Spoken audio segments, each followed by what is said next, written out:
This is The Roadmap with Lee Heisman.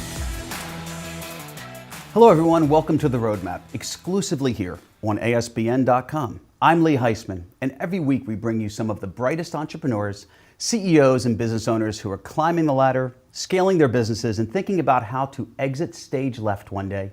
This week on The Roadmap, I'm joined by my very good friend, Tom Raymond. Tom, welcome to the show. Thank you, Lee. My gosh, well, I have to bring it up. This is in recent. You know, for viewers out there, you're looking at two Philly fans from Philadelphia. We had a great Super Bowl, a great run this year, but I have to shout out to the Eagles, of course, with a great season. We came just a little short. Go Birds, but it was a great season. Absolutely. We're not going to go chant the song, and we're not going to go EAGLES, but we are going to say it was a great season nonetheless. But Tom, thanks for coming on the show, and I'll tell you, the coolest part about you being here is this show is about people that grow their business, grow to an enterprise value, and then look to sell and exit. And Tom, you've not only done it one time, you've done it twice. Is that right? That is correct, yeah. So tell us a little story about the first business that you sold and why you sold it. Yeah, I got into the IT as an entrepreneur in the early 2000s. Was lucky enough to grow a business up till about 2010 and exit that one. Took a lot of the lessons that I learned from that and started over again in 2013 and was lucky enough to exit again. So now, they were in the same industry, weren't they? Was it managed Yeah. service provider or technology firm? Yeah, IT services, managed service provider was the industry. So, you know, a lot of people out there that are interested in learning about how to sell a business and how they do it, you know, what did you learn from the first one that you took to the second one with you? I would say probably two things stick out. First would be the importance of building recurring revenue. The ability to have revenue streams that are going to be there every month, and you don't have to reinvent the wheel and resell every month to get there, eliminates a lot of stress. And when you're looking to exit, acquisition, look for that kind of revenue as well. You know, that's a grand slam. You're exactly right. Monthly recurring revenue or annual recurring revenue, people see MRR or ARR. That's very valuable for private equity or buyers because they know that revenue is going to be there consistently. Did you not do that in your first business? No, I think we were in a transition phase when we were acquired the first time, but I really learned the importance of that because it actually helps your value. And it's tough to get up every month with zero in the bank and have to sell it. It's nice to hit the button at the first of the month and you already got a lot hit in the bank. Fair. And I'm sure you and your staff, with all the service that you did, it's not as easy as hitting the button, but you just mean collecting the money, Yeah, I'm sending guessing. out the invoices. Yeah. So, you know, as you went from selling that first business, what's it like for people that sell businesses? Did you have to work for the firm for a certain period of time? Were you allowed to start another business immediately, or was there a length of time? No, both businesses have a transition period of approximately 18 months, I think is pretty standard. That allows you to successfully transfer the goodwill of the business that you're selling. And then a lot of times there will be a little bit of a non-compete, so you're not competing against the contract that you put in place and the deal you did with somebody. So after selling that first deal, you worked for the organization for how long? 18 months. So you just stayed 18 months? Yep.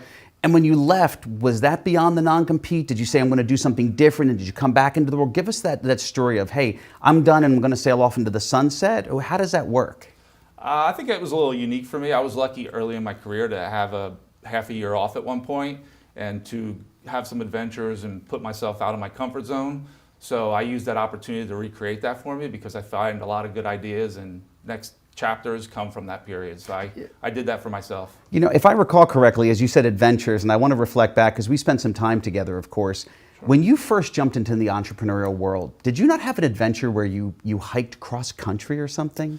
That is actually how I got into the entrepreneurial That's world. what I'm getting. Tell that story. I was in the corporate America, kind of was restless, not, loving life. It was, felt like I was in the Matrix and, basically, took a year off, half a year off and hiked the Appalachian Trail. And that experience taught me to push myself and life is short and to, invest in yourself. And when I came back, I decided I'm going to work on myself and be an entrepreneur. And that's how I got into tech and started my own first business. So you took a whole year off? And did you hike that? Was it 8 months, 10 months of hiking? What was that journey like? It was 3 months of hiking and then another 3 months of figuring out what I want to do next. Yeah. All right, so go back to this story because people say, okay, I sold a business. I might want to do something next. You sold your first business. Sure. After 18 months, you said, time to get back into the world again. Go through that story a little bit. Yeah, for me, obviously having a tech background, I was doing some tech consulting, but I also had that adventure bug from being a passion. So I did do a few side businesses where I started some adventure companies and, took groups on adventure trips and because I enjoyed the idea of pushing them outside their comfort zone. So that worked well, but the pull to help other business owners through technology. Hadn't run its course yet, so I went back into that and really enjoyed it. So let me ask you a question. I'm sure people are thinking the same thing. You start a new MSP years later. You follow the contract. You don't solicit the business or the staff. You follow all the agreements about non-solicitation and non-competing. Yep. You get beyond that time to just dig back into the well to open the new business up. Did you reach out to consistent clients? Is it new clients, or was it all fresh from the beginning? No, I just went into it with the idea that I really enjoyed helping entrepreneurs, and technology is a great way to provide value. But once I did kind of get myself going and my flag flying, I did have some people reach back out to me that, had a good experience the first time around, and it did grow from there a little bit. So reputation speaks loudly. I think that's very important. So how you handle yourself in those first 10 years also pay off in the second 10 years. Those are words of wisdom. And for listeners out there and viewers out there, again, you might think, hey, I'm going to sell, who cares what happens? But reputation does matter, because you never know where you're going to run into someone again, and you never know, again, where people are going to pick up the phone and call you again. Yeah, and so it was a great experience, and I've got to the point where I decided to exit a second time, and I'm in that transition period now. So, this is not a plug for ESL or myself. I know this show is about the roadmap, but I had the fortune of selling the business with you. Sure. And going through that process. What was it like using a firm like ours, or working with someone who's an exit consultant? Was it different than the first time, and what were the good things about it? And I guess unfortunately you can share the bad things too.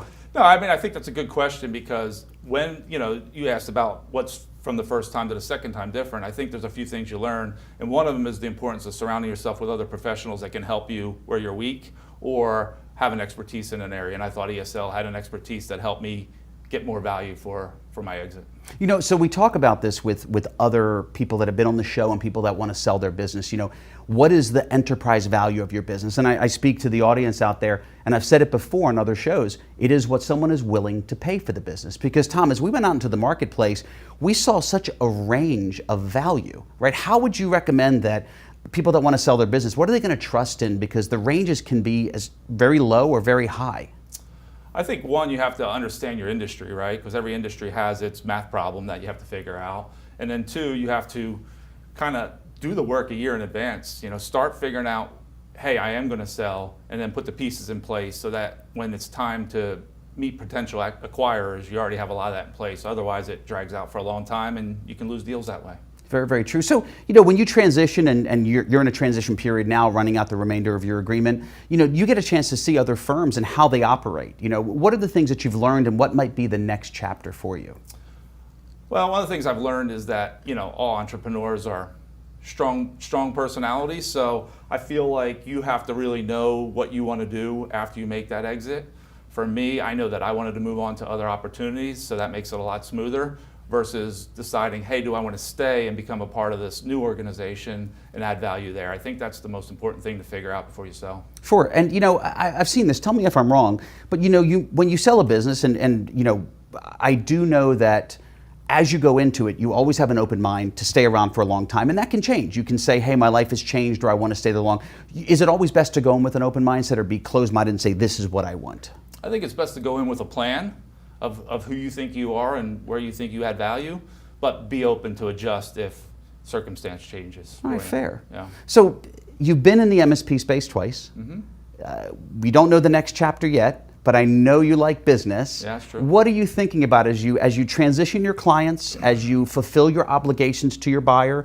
And Tom, I've been around you enough. I know that your buyer is satisfied with your business. I know that you're going to do them right through the next year or two and make sure your clients are transitioned. I already know that. There's no concern there. But what about Tom Raymond? What is the next move for you? For me, at 20 years in tech, I feel like I've kind of hit that point where I realize who I am, and I've more evolved into an entrepreneur more than I am a tech guy.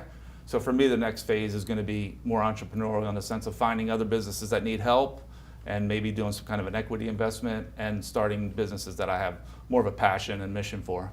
So you're looking at a need, and you're going to fill that need. And also maybe selfishly, work on some passions, yes. Okay, fair. And you were talking about that with the previous guest. Passion doesn't pay the bills, but you have to have passion, and you have to have passion. You have to learn to monetize that passion. Well, I've learned through my 20 years that if you don't have passion for what you're doing, you kind of lose steam for it. So passion is what keeps you going, I feel. Well, I will say that's our Philly guys. We're very energetic, we're very passionate. The whole Sure. city of Philadelphia, Sure. everybody I know up in our area is very passionate about whatever they choose to do. True. So I'm putting you on the spot. I'm making you look into the camera, of course. I'm going to say, what is your one big piece of advice for any entrepreneur? Tom, you've been so successful with growing businesses. First off, growing businesses. Second off, you've been able to exit 2 businesses. What is your one biggest piece of advice, other than the passion part, Sure. that you would give to an entrepreneur to grow and to possibly exit if they're looking for? You can look right there. Yeah, I think if you're going to start a business, be an entrepreneur, and have a goal of exiting, you got to do 2 things, in my opinion, first.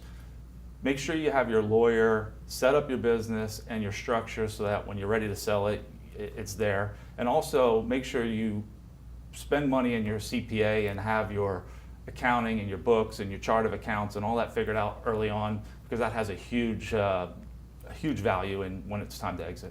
Tom, words of wisdom, and I say the same thing, words of wisdom. Most people as entrepreneurs, you ready, shoot, aim, and sometimes you're not aiming before you shoot. So getting all those T's crossed, the I's dotted, the good professional services, tremendous words of wisdom. Because if you don't have it, that exit and that sale might be a nightmare in the future. Or you're not going to get the full value. You're not going to get the full value. Mr. Raymond, thank you for coming on the show today. Lee, thanks for having me. Ladies and gentlemen, I hope the show was insightful for you. I'm Lee Heisman, and please stay tuned for next week in another episode of The Roadmap, exclusively here on ASBN.com. Thanks for watching The Roadmap with Lee Heisman.